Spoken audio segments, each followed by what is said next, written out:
Hey guys, what's going on? Welcome to Marathon ISTORIA. This is a mod. It is made by Working Carpenter, who is the guy who made the Aleph 1 port. He set up the skeleton of the game. He did all the scripting and everything to make all the new additions, all the new abilities and stuff, and the new items. He made all that. Then I forget which one. It was made by Working Carpenter, Irons, and Windbreaker. So obviously John Irons is Irons. I think Darren Watts' work, level design is Windbreaker. So Watts, aka Work, is the kind of Jason Jones. He did all the programming, all the technical stuff. Irons helped him a little bit. Irons did the music. I think they all helped on the graphics and the writing and the story and stuff. And then Windbreaker did all the levels. So it's credited with Windbreaker and Work as the main two creators. Irons was more of the music, just like the extra little touches were put on by Irons. But three guys. I'm assuming that the names at the beginning, whichever name is first on each category, is the hierarchy. So Work probably did most of the graphics, and Windbreaker probably did most of the story. But I'd say overall this is probably Work's project. I think this was his idea. These are the Marathon Infinity credits. Where's the great Patrick? There he is, fourth. But so it plays much like classic Marathon, but there are some new additions to it. I am actually going to play on Major Damage, and the reason for that. So this is a pretty hard mod. The reason I'm going to play on Major Damage is because there are multiple classes, and so I haven't played with each one. I've played Rifleman, Timekeeper, Pyro. That's it. I've kind of messed around with Deceiver for a little bit. I'm always really bad with abilities where you turn enemies onto yours, you make enemies fight for you. I always end up using those abilities on the wrong enemy at the wrong time, and I found myself doing that in the first half hour I tried playing Deceiver, so I ended up not finishing that and did Pyro instead, I think. Rocket Man sounds like it could be fun, but Rifleman is the most similar to just regular default Marathon. Fusion Master, you get it buffs basically each class will buff a certain weapon or something, and you would kind of generally naturally favor that weapon throughout your playthrough. And this game also does have an RPG weapons leveling system, so whichever gun you use more you will gain experience for, and you'll deal more damage with. So out of all these, Timekeeper is incredibly overpowered. Timekeeper. So all these classes have active and passive skills. Timekeeper's active skill is obviously to stop time, and that is an incredibly overpowered ability, and it really trivializes quite a few fights. So I think just for fun, and it is cool to see all the Marathon stuff just freeze in time. It is cool to see that all the projectiles and flying enemies. So that is. It does kind of trivialize some certain fights. So, there's a boss fight which you can complete in half a second with Timekeeper. You just gotta freeze time. So I will probably do that boss fight without the time freezing ability, as well, just to kind of just as a showcase. But there are some. So I'm fully expecting to die quite a bit, honestly, in this throughout this campaign. But so having Timekeeper would trivialize a lot of the fights a little bit too much, But by playing on the higher difficulty, I don't know. Let's just say I don't know if I'd be able to beat the game on Rifleman at with on the higher difficulty. So by having Timekeeper, it will kind of give me that little extra safety cushion. So I think overall this should be doable. But so in case you want to read, I won't read each one line by line. But if you want to see what each class does, you can just pause it. Rifleman just buffs your assault rifle and SMG. Fusion Master obviously it buffs your fusion pistol. I think it's just fusion pistol. Yeah, Timekeeper stops time. It makes projectiles move faster too. That's cool. Deceiver, you can turn enemies to your side, only single enemies for a limited amount of time. Telekinetic, you can push them, and I guess you have a chance to reflect projectiles. I've never actually played Telekinetic. Pyro is actually pretty fun. Flamethrower, you get like unlimited range with the flamethrower, and it like turns it into a hit scan. And it also buffs the alien weapon, but I rarely even use the alien weapon, even when I was playing on Pyro.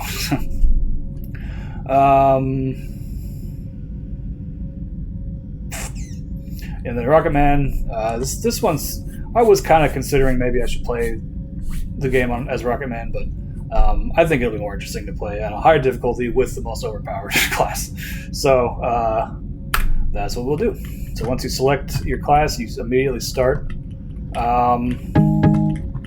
There is music. There are, this is a proper marathon mod, so there are terminals, save points, and everything. I do use a crosshair because, as you'll see, so these two things we just picked up, those are spells. Those are laser spells, and you have to make some fairly precise shots. And with the laser, it's a very precise pinpoint weapon.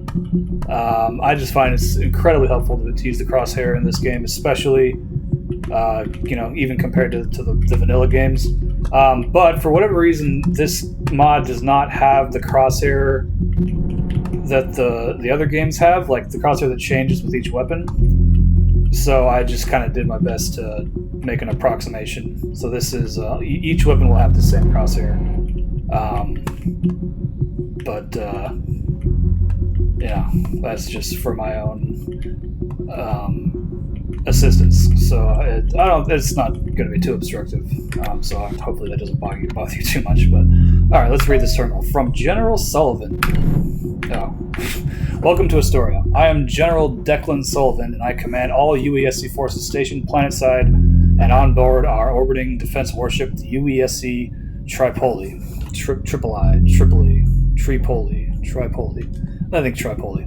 You are likely experiencing significant disorientation due to your release from stasis. I promise that your faculties will return before long. Unfortunately, there isn't time to give you a full briefing, so I will keep this as short as possible. We must act quickly. You are on board a dropship that just touched down near the outskirts of an ancient alien outpost less than 20 minutes ago. The four launched a surprise attack on the USC Tripoli and our planet-side personnel. Their ambush was swift and effective enough to cripple the Tripoli and all subspace communication arrays and most of our subsurface defenses. I have ordered you here to assist in repelling the attack. I cannot understate the dire consequences humanity will face if the four take Istoria.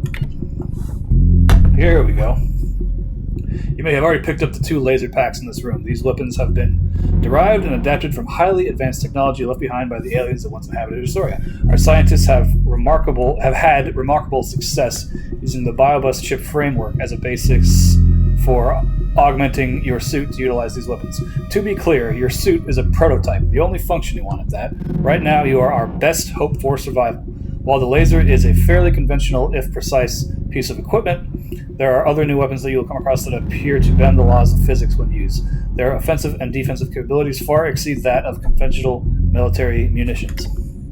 Because of their seemingly magical powers, they have come to be known controversially as spells among some of the personnel here. Next, your suit has been modified to utilize energy canisters that can be picked up and used at any time. A finite supply of energy cans is available, so try to use them only when absolutely needed. Toggle your auto map for instructions on how to utilize energy cans and spells. Information regarding each new spell will display here as you acquire them. I suggest familiarizing yourself with these changes before engaging the four at large. Now that you're up to speed, go to the ship's fore, where the armory is located. You must find a crewman with blue keycard clearance to grant you access. Or if they're already dead, you will need to loot the keycard off their remains. That's all I can tell you right now. The Tripoli is getting battered, and I don't know how much longer we can hold out up here. Find a terminal to access once you're outside the ship. If I'm still alive, I will have further instructions for you.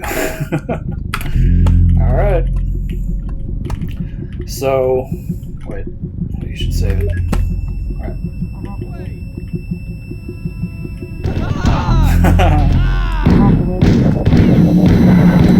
So that is the laser. It is incredibly powerful, especially against living beings.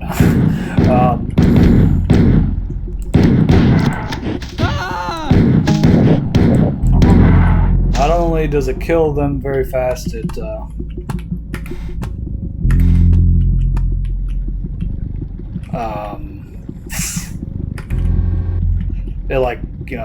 it jibs them, which is very satisfying.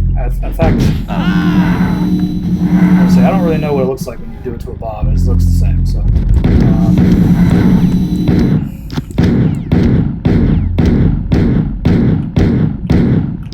holy shit! Goddamn, just died, dude. All right. So yeah, the laser is way stronger than the pistol, so it's kind of expected that you're going to need to use the laser. And the laser does kind of stun lock the guys, so as long as you're able to maintain your aim, you can pretty much, you're guaranteed to kill them as long as your aim and laser ammo, hold up. So another big thing about this mod is that there are dead bodies that you can loot. So this is a crew member. Like Sullivan said, we need a crew member with blue keycard clearance. If they're already dead, then just take the keycard off of them. So there, we got a blue key, and we got another laser. So the laser, the 10 down at the bottom, that is 10 seconds worth of laser uptime. The HUD is, I don't know, it's a little intimidating. I remember the first time I played this, I was like, what the fuck is that? But it's actually not too bad. I only have one weapon and one spell right now, so it's not that big a deal. But if you could see, the blue outline is changing. So when I hold down the auxiliary trigger, which for me is Alt. Alt is, it's right next to the space bar, so I just press it with my thumb. And then you can scroll with the scroll wheel, and that'll kind of scroll you between. So scrolling normally will scroll between your weapons. If you scroll with the aux trigger held down, it'll scroll between your spells. Although I only have one spell right now. So, and then it's got our health. Green bar is our health, and it shows us the number of values as well as our oxygen. That's our health can. We only have one heal. Here are two more. So yeah, we have three. And the blue bar is our active ability. That's our time freezing ability. Alright, so we're gonna hit this. We will eventually get a red key card, and it's actually optional to come back here to open that door. Another thing that so the three guys that made this mod, they have a playthrough on the Working Cactus channel, on Work's channel, and he said that depending on the class, there may be a weapon for you here, a class-specific weapon for you here. So if I picked Rocket Man, there would have been a rocket launcher here, because obviously they don't want you to have to wait to pick up the rocket launcher if you're doing the rocket class. It's like if I were playing Pyro, there would have been a flamethrower there, I think, and fusion pistol if I were playing fusion. Oh, I already have a fusion pistol. I guess you always start with a fusion pistol. So they always give you, I think, assault rifle and fusion pistol. Okay. Oh yeah. So now Now you can see I got an ammo selector. That is a spell that just lets us pick whatever type of ammo we want. I have spell fire on one of my mouse. I have a gaming mouse and it has like some of those side buttons.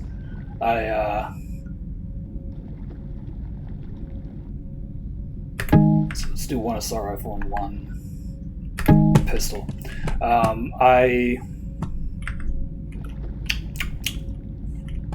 But yeah, I use the side button to fire the lasers, and then you press it once to activate your ammo selector. So there's got a lightning spell, and another laser, or no, another ammo selector with grenades. And we got a save point. Okay. We got some laser down there. Let's just. Oh fuck. That was a bit more than I meant to use, but it's fine. Alright, save it again and jump down.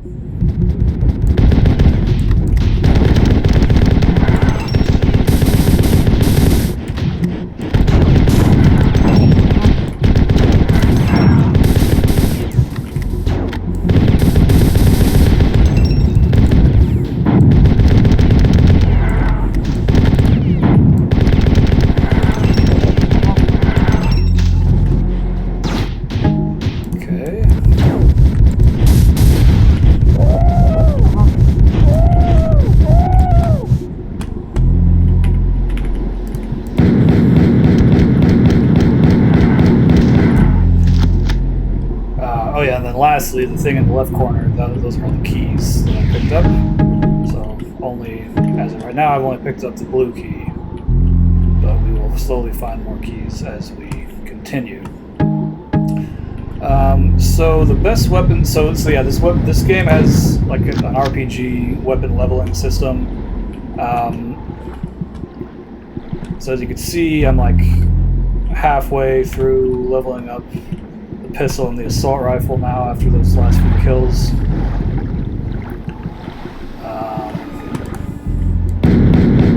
One kind of nice thing they did with the pistol is they sped up all of its animations. So you pull it out way faster, you reload it way faster.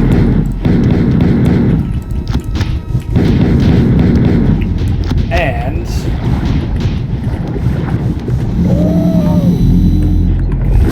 there we go. Yeah, lightning is really good against guys clumped up. It's pretty much a one-shot kill for most types of enemies. There's only a handful of enemies that aren't one-shotted by lightning. So if a guy's too far away, you can stun lock him with a laser, kind of snipe him with a laser, or you can just, hit him with lightning too. But I try not to use lightning on single guys if I can avoid it. It's kind of a waste. I don't believe it's possible to go down there. Okay, so we want to go in there, but there are a couple of things we can get on the outside from here. Here's one. Okay, we've already been here. Yeah, this is where we started.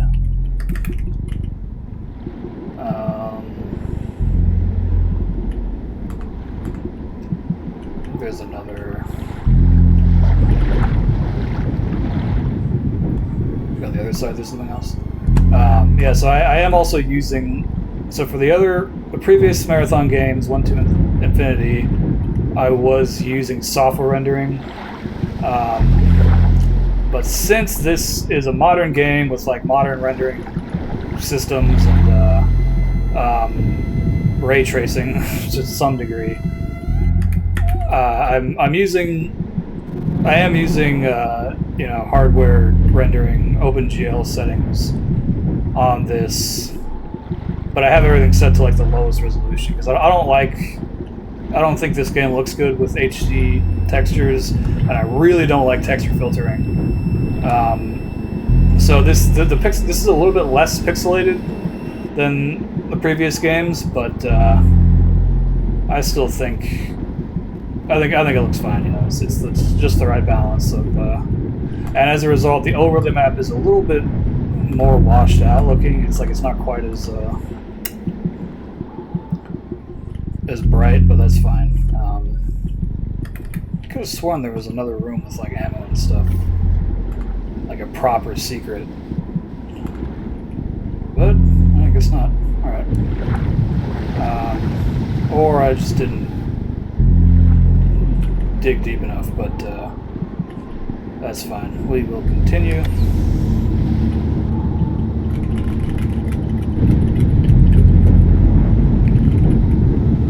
So yeah, and then another nice detail about the pistol is whenever you level up, when you level up most weapons, I think it gives you like 5% more damage, 5% increased damage.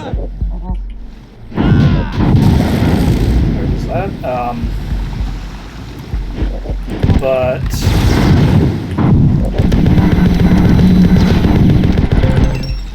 when you level up the pistol, it gives you like 20% for each level.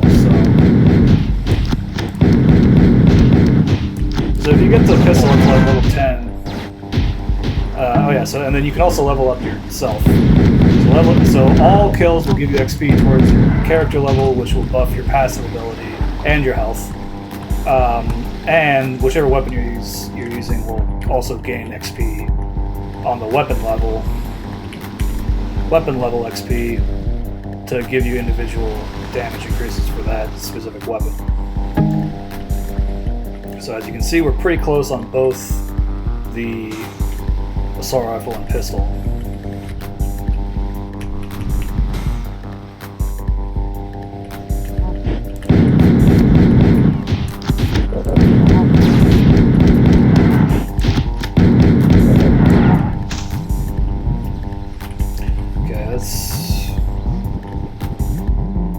I think that's where we're supposed to go.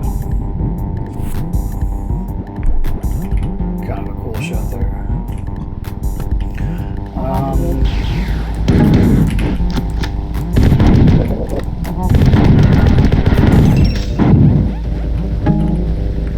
Let's see, get some ammo. Just an assault rifle. Assault rifle and grenade.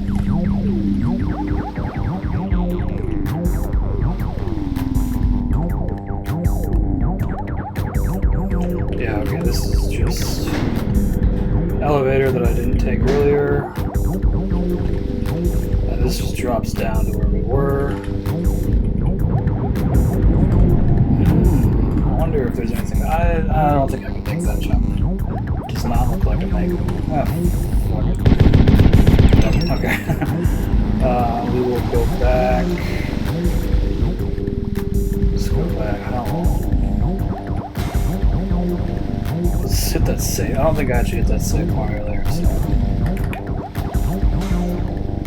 So yeah, there is music in this mod. It's kind of nice to just, have some music. Kind of helps give the mod a different feel from just classic, vanilla game. I do like this song that plays. This song plays pretty frequently. I think this is meant to be a combat song. Well, even though we're not really in a normal fight right now.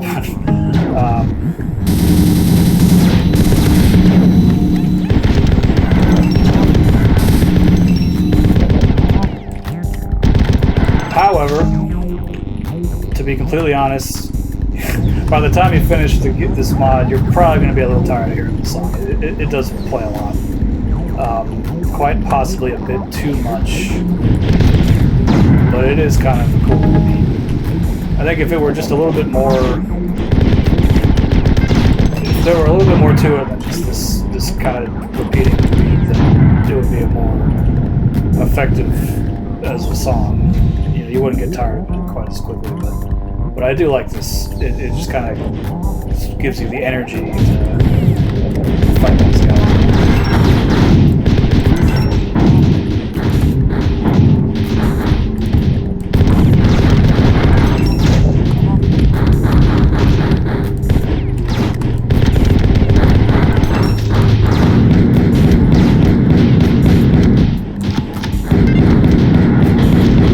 See that 20%. I've already got this upgraded.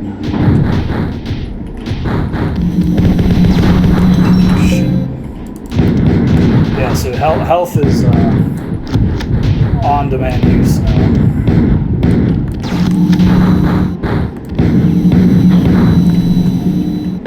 Which is nice because you don't need to... it just kind of changes the flow of combat a little bit. You can be a little more aggressive. But at the same time, you don't want to be too aggressive because it is possible to run out of heals. Shit. Kind of like I'm doing right now. Okay. Oh, fuck. No! The Tripoli has been destroyed. I evacuated as many remaining crew as possible before the final volley of thermonuclear warheads hit. Our dropship managed to escape but was damaged in the ensuing explosion, barely surviving atmospheric entry. We crash landed several hundred kilometers from your location. So far, the four appear unaware that we survived. Let's hope it stays that way, because I managed to transfer a significant number of weapons, ammunition, and spells from the Tripoli onto my dropship before we escaped. Our generators are just operable enough to periodically resupply you in your counterattack. Actually, I really like that that picture, that image on the left. Unfortunately, I'm pretty sure they said that this one was AI generated. A lot of these terminal images are AI generated, and you know, I'm doing my duty as a member of the internet to immediately get pissed off whenever anyone says that they use AI for anything. But, you know, if we're being honest, this is the exact perfect... Like, this is exactly what AI should be used for. This is a free project made by fans for fun, out of the love of the game. They're not using... You know, they're not receiving money for any of this. This is not made for profit. So, it's not right to, you know, criticize them for using AI. Because they could have just not made this at all. This is... probably the only time that I will excuse the use of generative AI, just, you know, out of principle. But if this were a paid product, like if it's ever revealed that Bungie used generative AI for anything on their new Marathon game, then, like, you know, that's bullshit. That's offensive. They're charging money for that. This is free. So, you know, I can't get a refund for this even if I wanted to. But no, this mod is so good that I am willing to excuse the use of generative AI. Even if this were a paid mod, I would probably be like, you know, whatever, man. Like, if this were a paid game, like, I would have paid for this game. This mod is so good, I would have paid for it. I'll put it that way. And like, even this, I think that's a really cool graphic, you know, and it's very simple, but it just looks fucking sick, dude. These two images are like, damn, dude. I am still attempting to ascertain the exact condition of our planet-side forces who primarily occupy the ancient outposts and the nearby underground labs. So far, it appears that the comm lines are down in most areas, as are numerous key systems controlling critical infrastructure. I have yet to make contact with anyone stationed in the underground labs, which greatly concerns me. Those labs house the most sensitive technology on Astoria. I need a better picture of what's going on.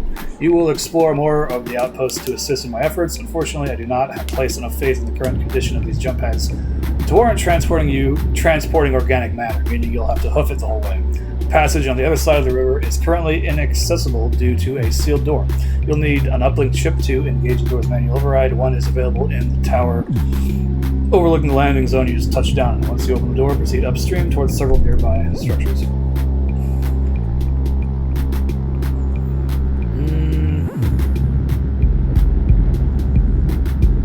Okay. Wait, so the chip is in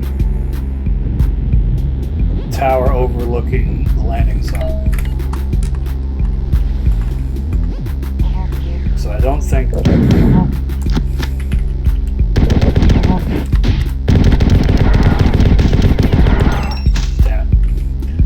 Don't think he means here. Yeah. So this is where we need to plug the chip into. There's a little bit of ammo over here.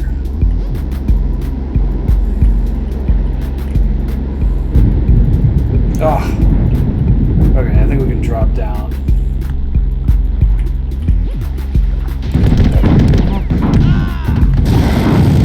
Nice.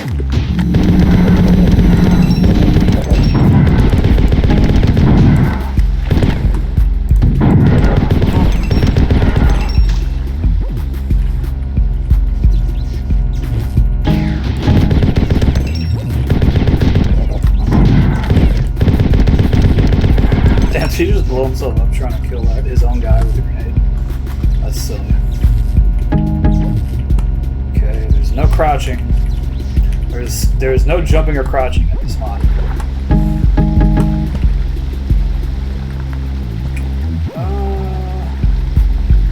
That's 3, dang, right. Do that. Okay.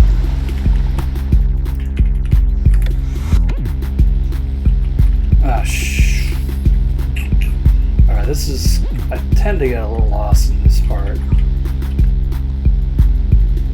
as to just finding the chip. So, I mean, this is the tower he was referring to. Surely.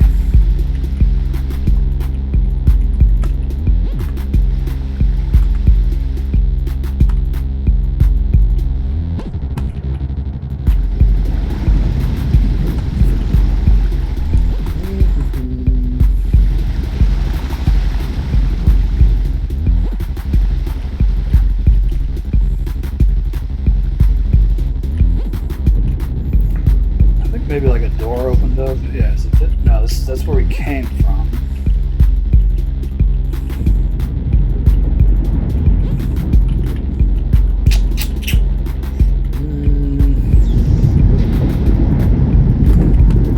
Yeah, I'm pretty sure it's in there that we need to get it. The question is how.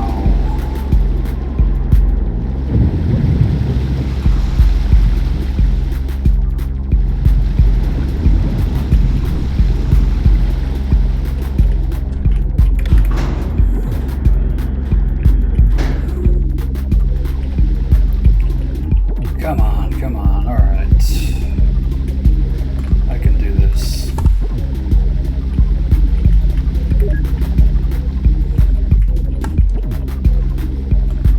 It's not here, is it?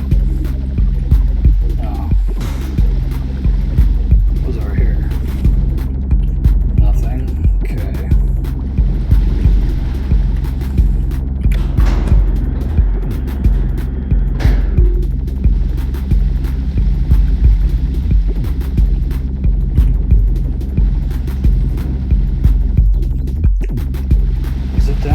Something down here? Oh, maybe it was here. Yes, here we go. Alright. Okay. Planet-side sensors have indicated multiple large-scale explosions in and around the outpost and aboard the Tripoli. Attempts to re-establish communication with the Tripoli have failed thus far.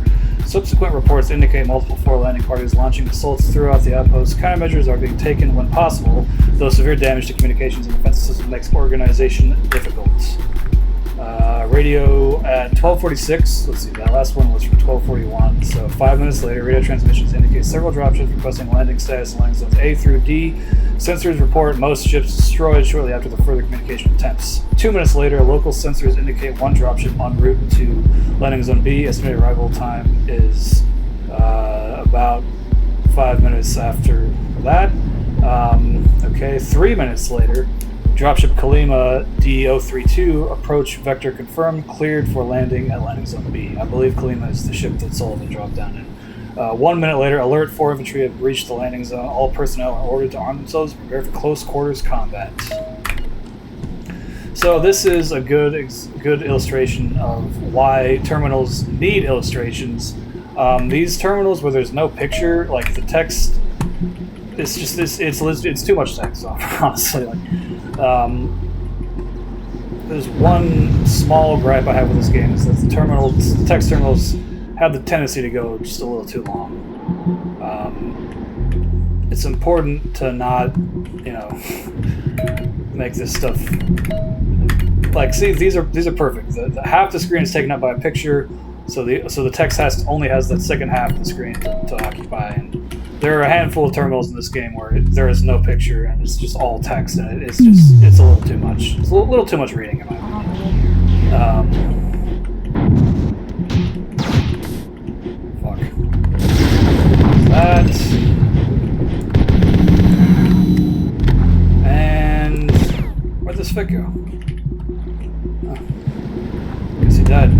Alright, so we could end it. However, so This is the end of the level. We don't get teleported. I'll read this. Good work so far. Remember to use your spells as much as possible, even simultaneously while firing your weapon. They are your best defense against these large groups of foreign infantry. Make use of the ammo selector spells when in need of ammunition. They can be used to provide any ammo you want as long as you previously acquired that ammo type at some point before. In the pandemonium of the initial attack, I neglected to inform you about several important details regarding your highly specialized capabilities. I wish we had more time for this, but you must know now. I'll try to cover the basics. First of all, if it isn't clear yet, you are a cybernetic being.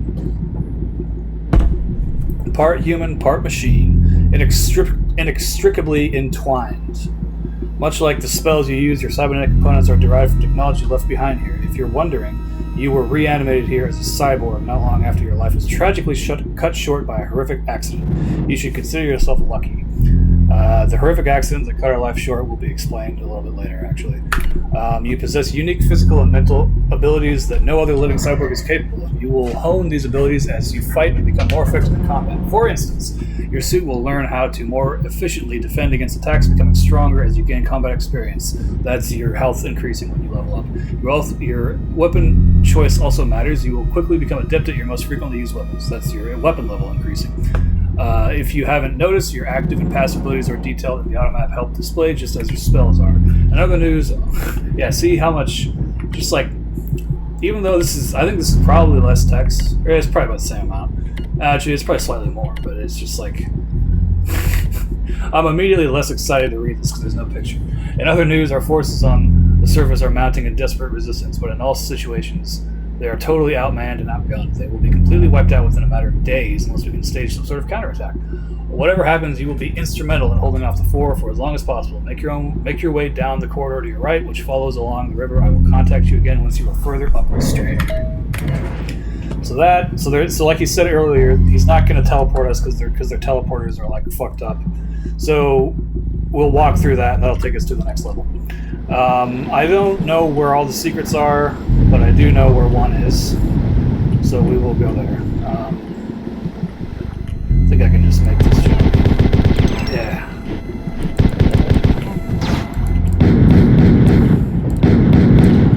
Shit. Oh no!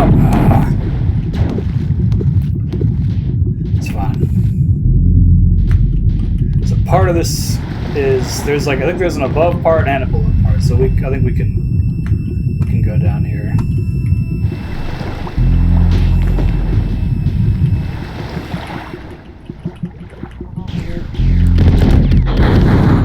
Serious, dude?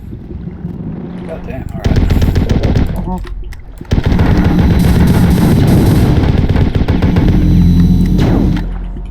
Really? Fuck you. Okay, here's another body.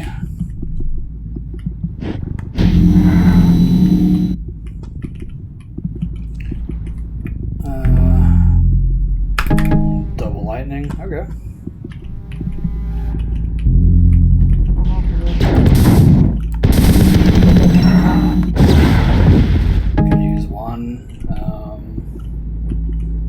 Let's read this. Preliminary findings. Another note. And I'm not just being like a petty asshole. It's like, oh, I don't read unless there's pictures. I mean, this is a video game, but I just like I don't dislike reading, but it's not exactly what I'm playing video games to do. So like I think reading is a useful tool to have in video games, but it shouldn't be. It's important to know when to kind of hold back,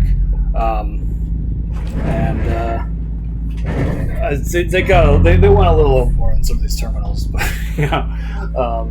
but some they are for the most part they do say interesting stuff. It's just they can be kind of long. So preliminary findings from the ISTORIA mission have revealed the existence of an ancient alien outpost of unknown origin on the planet's surface. Evidence thus far indicates this outpost was once meant for long-term habitation but has since been deserted.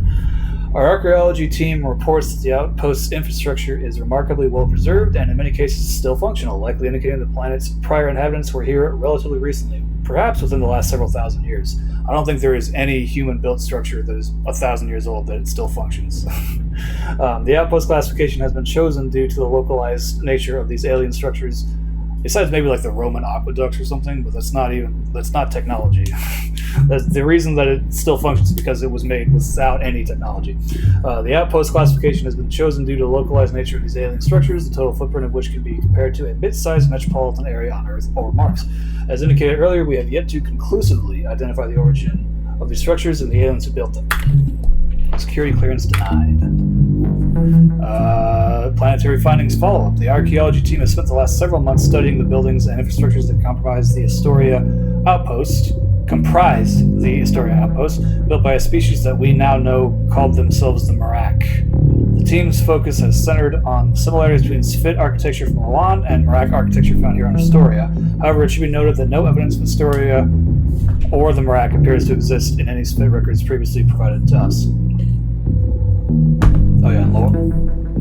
This is I'm pretty sure that's the same galactic image from Marathon 2 that showed Earth, Tau Ceti, 4 Homeworld, and Lawan. Tau Ceti was pretty close to Earth, and the 4 Homeworld is fairly close as well. Lawan is very far from Earth, and Astoria looks to be about the same distance, maybe slightly less. Yeah, the Merak are kind of implied to be connected to the Sphit, but not exactly the Sphit. So we'll probably learn a bit more. I forget exactly whether or not there's supposed to be a precursor or like an offshoot, but I'm sure that'll be expanded upon more. Additionally, we have discovered the existence of multiple subterranean structures of unknown origin below the surface. Access to those structures is currently impossible due to some sort of still functional dampening field that prevents transportation. We will likely need to wait until the Tripoli arrives later this year from Earth, with additional resources and personnel following the UESC's decision to greenlight Project Cygnus, which will come up later. I believe this is to leave, yeah. So let's check up here.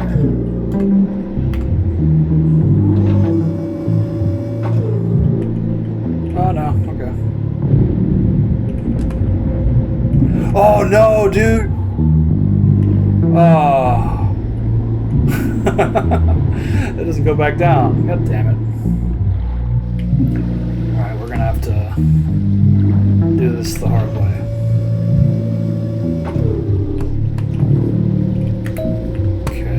Did I just drop back down? I must have.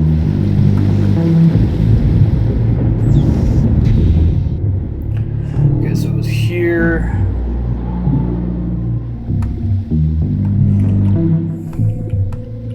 Up. Then. Here. Just lightning that guy.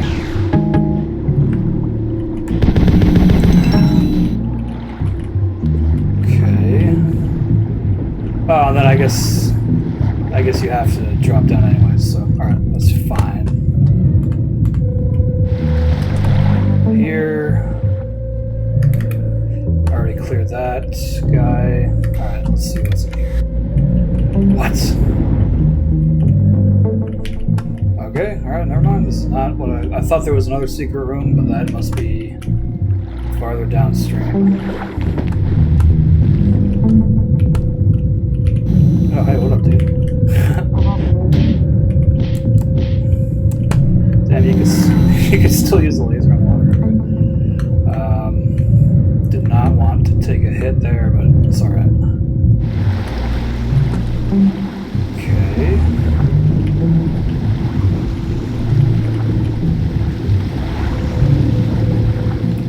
Damn, okay, so I'm pretty sure I'm still missing something. There is another secret... There's another secret room in this ship, whatever the fuck this ship's called. Maybe it's there.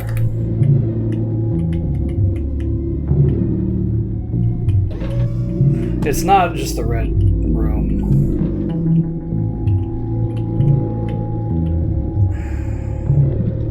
It's like another secret with some spells, a couple of like early spells that you wouldn't normally have right now. Whatever. RIP. I think that's probably long enough for this episode anyways. I wonder, I don't have a way to me to track time, but I'm fairly certain we're well over an hour at this point, or very close to an hour, if not over it. Let's go up here. Maybe that last secret is on this level, but I think I have to do a little more than just walk around to find it, so. Ah.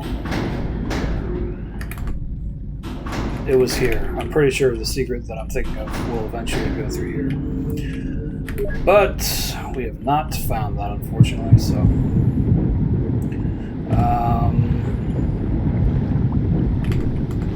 We'll check down here one last time.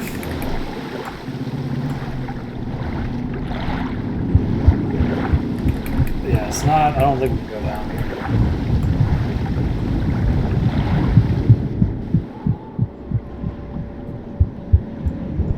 We can't, there's nothing over here.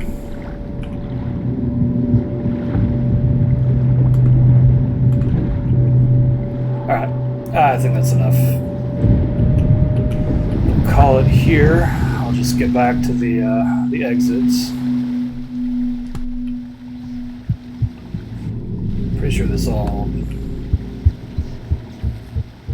kind of interconnects one way or another. Here we go. Alright.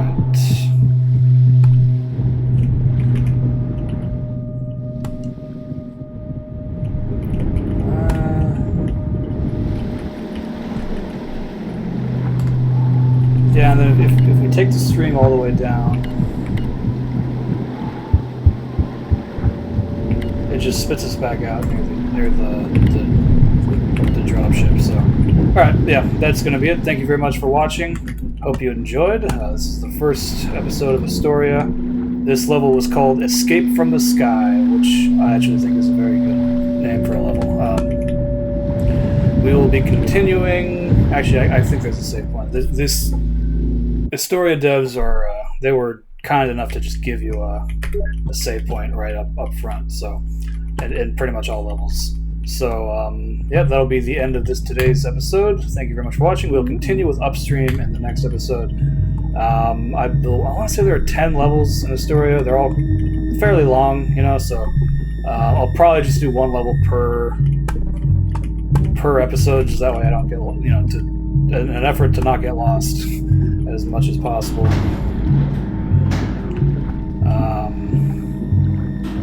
So you gotta start it. Alright. That's very rude, sir. Damn it. Alright. I'll probably reload the save, but yeah, alright, so that's all for today's video. Once again, thanks for watching.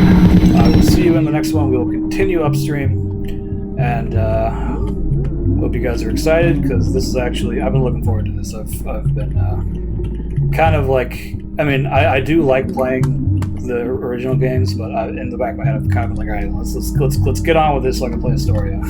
ISTORIA is fun, so I think this is going to be a good series. So that'll be all. Thanks again for watching, and I will see you in the next video for Upstream.